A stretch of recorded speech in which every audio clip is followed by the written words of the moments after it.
감을 키우는 데는 고객 접점으로 일을 하는 게 중요하다라는 말씀도 많이 하시는 부분이에요.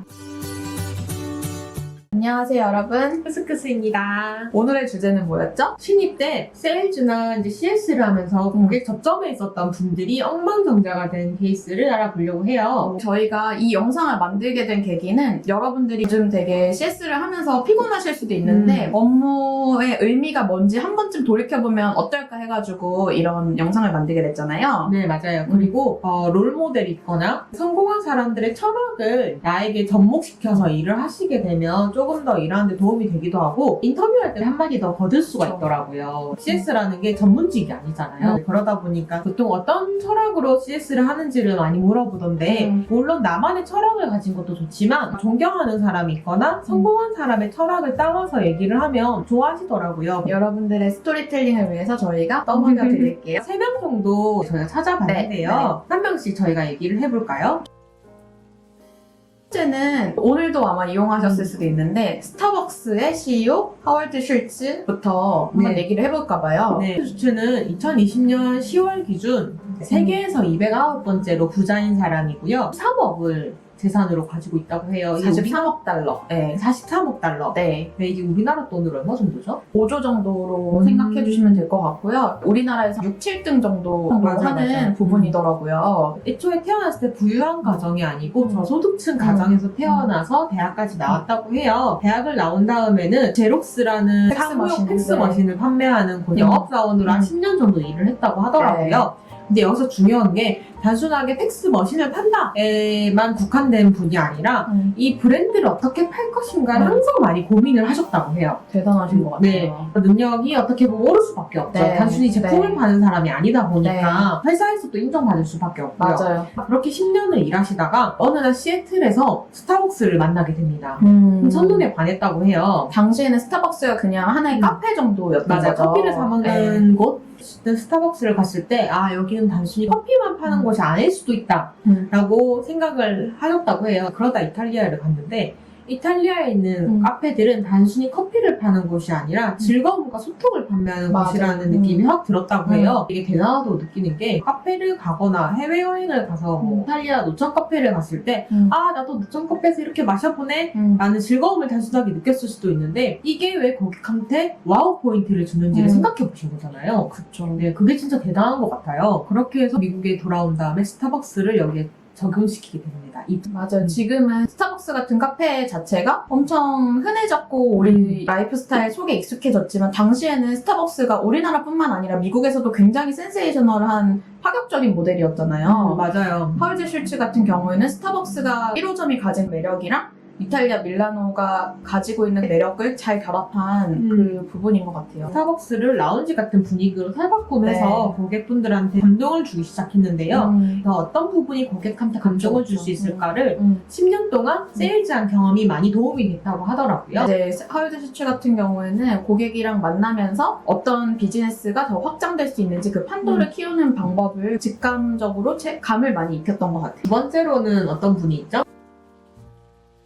두 번째로는 랄프 로렌 브랜드의 파운더인 랄프 로렌입니다. 19년도 기준으로는 102번째 부자라고 하더라고요. 그리고 자산 규모가 63억 달러, 즉 7조 정도 되시는데요. 이분 같은 경우에는 브룩스 브라더스에서 세일즈 어시스턴트를 하셨죠? 브라더스라고 미국에서 유명한 양복 브랜드가 있어요. 우리나라에도 브룩스 브라더스 좋아하시는 분들 굉장히 많으신데 클래식한 양복 브랜드인데 매장에서 옷 입혀드리고 어떤 게 어울리는지 봐드리고 하는 역할이었던 거예요. CS랑 세일즈랑 같이 결합된 업무였다고 생각해 주시면 되는데 이분 같은 경우에는 항상 마음에 품고 있었던 게 60년대에는 남자 양복에 컬러가 잘 안 들어갔다고 해요. 근데 남자 양복은 왜 컬러가 없을까? 특히 타이에는 컬러를 넣어도 될 것 같은데 뭐 이런 고민을 항상 하셨다고 하는데 세일즈 어시스턴트로 일하면서 고객들한테 이제 슬쩍 많이 물어봤던 것 같아요. 타이가 색깔이 들어가면 어떨까요? 본인만의 확신을 키우신 거죠. 그렇죠. 그래서 67년도에 본인 레이블을 가지고 타이부터 만들기 시작한 거예요.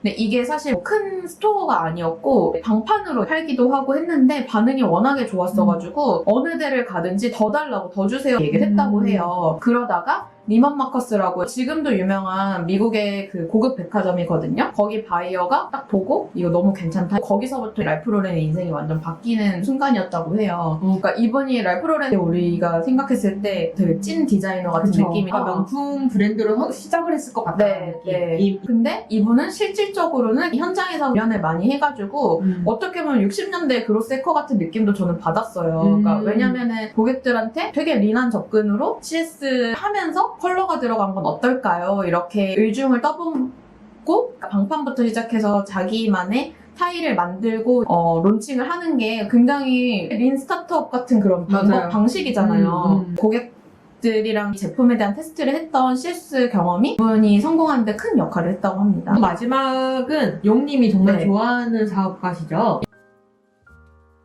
이분은 제가 좋아하는 여성 사업가 중에 한 분인데 사라 블레이클리라고 해가지고 어디 브랜드였죠? 스팽크입니다. 네, 스팽크라고 딱 들으시면 모르시는 분들이 제 생각에는 한 80% 이상일 것 맞아요. 같아요. 스팽크를 아마 본인 옷장 속에 한 개씩 있을 수도 있어요. 수정 속옷인데요. 이분이 셰리 샌드버그랑 비교가 되게 많이 돼요. 셰리 샌드버그는 페이스북의 CEO시잖아요. 셰리 샌드버그 같은 경우에는 정말 엘리트 코스를 탄탄히 밟아오신 여성 사업가이시거든요. 대학교도 좋은데 나오시고 정부 쪽에서도 일을 오랫동안 하셨고 그러다가 마크 주커버그를 만나게 돼가지고 CEO로 이제 들어가신 분이라면 사라 블레이클리 같은 경우에는 영업을 한 7년 정도 하시다가 자기 본인 제품을 창업하신 거거든요. 2021년 10월 기준 했을 때 달러의 자산가이시고 우리나라 돈으로 하면 한 2조 원대 자산가이세요. 사라 블레이클리 같은 경우에 진짜 0부터 본인이 다 이뤄낸 업적이거든요. 7년 동안 이분도 하월드 슐츠 같이 팩스머신이나 오피스 관련한 이제 제품을 방판을 했다고 해요. 엄청 실적도 좋았고 되게 잘했는데 이 과정에서 본인의 적성을 찾은 거예요. 뭐냐면은 나는 판매를 좋아한다. 두 번째로는 나는 사람들을 즐겁게 만드는 제품을 팔고 싶다. 이런 게 되게 확고해졌다고 해요. 7개월이 아니라 7년 정도 하다 보니까 자기만의 확신이 생김으로써 어느 날 문득 이제 창업을 해야겠다 생각이 들어가지고 스팽크를 차리게 되었고 그래서 2000년도에 발을 감싸지 않은 스타킹이 나왔어요. 우리 고등학교 때는 지금도 많이 신는 스타킹인데 발이 없는 스타킹 있잖아요. 무발. 여성분들은 다 이해를 하실 텐데 맞아요. 굉장히 편해요. 당시에는 이게 굉장히 센세이셔널했고 이 미국 같은 경우에는 특히나 이제 스팽크가 나옴으로써 고정 속옷 시장이 완전 급속도로 성장하는 계기가 되었어요. 사라 블레이클리 같은 경우에는 어린 사업가들을 북돋는 말을 되게 많이 하시는 편인데 그 중에 하나가 본인의 세일즈 경험을 쌓으면서 거절에도 단념하지 않는 습관이 생겼다. 일종의 투지가 생겼다. 이런 말씀도 많이 하시고 그리고 본인이 좋아하는 거랑 고객이 좋아하는 거에 대한 확신을 가지고 있다라고 감을 키우는 데는 고객 접점으로 일을 하는 게 중요하다라는 말씀도 많이 하시는 부분이에요. 그리고 블레이클리를 찾아보면서 하월드 슈츠도 보면 단순하게 방판하고 끝났을 수도 있거든요. 네. 브랜드를 팔아야겠다? 아니면 네. 고객이 어떤 부분에서 좋아하느냐를 생각했던 분인 것 같기도 하고요. 맞아. 사라 블레이크 잘 파니까 승진도 했다고 하더라고요. 그렇게 성공했을 커리어일 수도 있는데 나는 뭘 좋아하지? 이 고민을 하셨다는 게 진짜 대단한 것 같아요. 맞아. 본인의 이제 포텐셜에 대해서 항상 크게 생각하고 지금 내가 어떻게 될까도 중요하지만 미래에 어떻게 됐으면 좋겠다라는 걸 항상 생각해보면 좋을 것 같습니다. 네.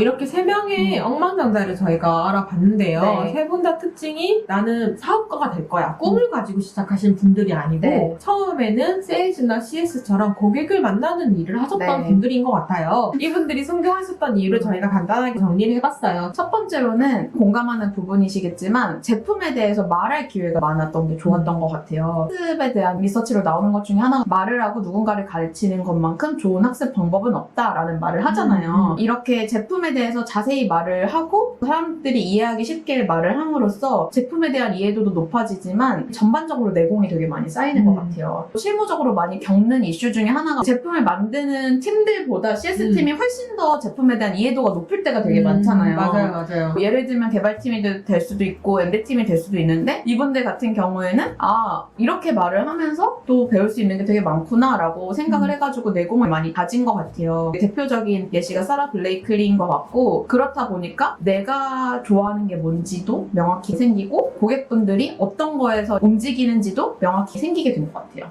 맞아요. 그리고 아무래도 정말 많은 사람들을 저희가 만날 수밖에 네, 없잖아요. 네. 이 많은 사람들 안에는 다양한 사람들이라는 게 좀 더 네. 좋은 포인트 같아요. 네. 이렇게 다양한 사람들을 만나다 보니까 사람에 대한 이해도가 네. 많이 높아지는 것 같아요. 네. 고객을 만나다 보면 나한테 정보를 많이 주는 고객도 있고 정보를 많이 안 주는 사람도 있거든요. 네. 이런 사람들과 어떻게 협상을 해야 되는지 네. 어떻게 문제를 해결해 줘야 되는지 문제 해결 능력이 많이 키워지는 것 같고요. 또 두 번째 어떻게 하면 이 사람들이 감동을 할 수 있을지 이런 포인트를 알게 되는 것 같아요. 네. 이거를 이제 스타벅스의 하이주스가 잘 이용해서 성공한 케이스인 것 같고요. 맞아요. 그리고 저희가 이분들을 공통적으로 봤을 때 세 번째 포인트는 프로덕트 마켓핏에 대한 이해도가 높아졌다라는 부분인데요. 프로덕트 마켓핏이라는 용어를 들으면 좀 어려우실 수도 있는데 보면 시장성에 대한 부분이에요. 그래서 이거의 대표적인 예시가 랄프 로렌이라고 보면 될 것 같아요. 랄프 로렌은 예를 들면 본인이 생각했을 때 컬러가 있는 남자 양복이 될 것 같다라고 생각해서 뭐 바로 창업을 한 게 아니라 CS1을 하면서 고객들이 괜찮다고 하는구나 이런 시장성을 확인한 후에 자기 레이블을 출시한 케이스잖아요. 그렇기 때문에 오히려 랄프 로렌처럼 어떤 특정 업종에 관심이 이미 있으신 분들 같은 경우에는 또 그 해당 업종의 CS로 일을 해보시는 경험도 되게 괜찮은 커리어인 것 같아요. 그렇게 하다 보면은 아 고객들이 이런 질문들을 많이 하는구나 이런 거를 좋아하시는구나 감을 바로 익히실 수 있을 것 같아요.